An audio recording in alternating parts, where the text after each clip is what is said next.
Brigade Al-Qassam, sayap militer Hamas mengumumkan rentetan serangan di jalur Gaza yang menargetkan kendaraan militer Israel. Pada Jumat 29 November 2024 sore, Al-Qassam menghancurkan bulldozer militer Israel menggunakan alat peledak rakitan Sadmiyah. Hal itu menyebabkan pasukan IDF tewas.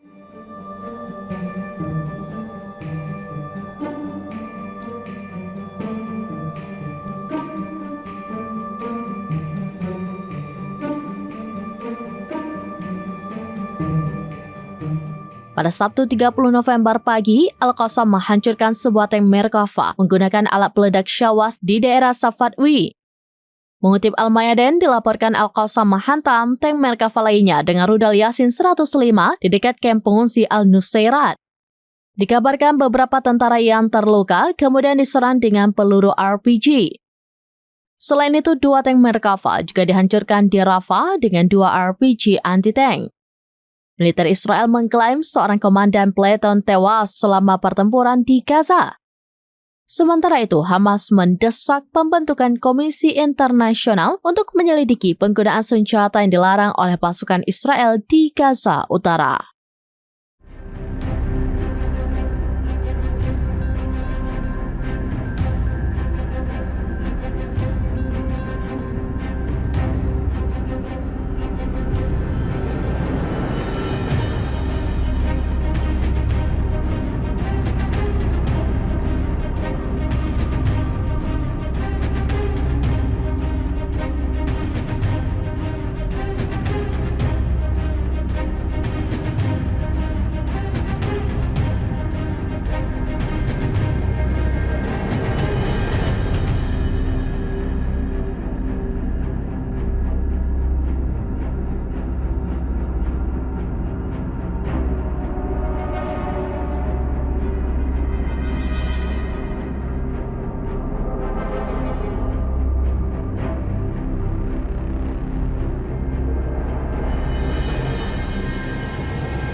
Demikian informasi terkini Syedar Alun. Saksikan terus beragam informasi lainnya. Jangan lupa like dan share seluruh akun serambinews.com.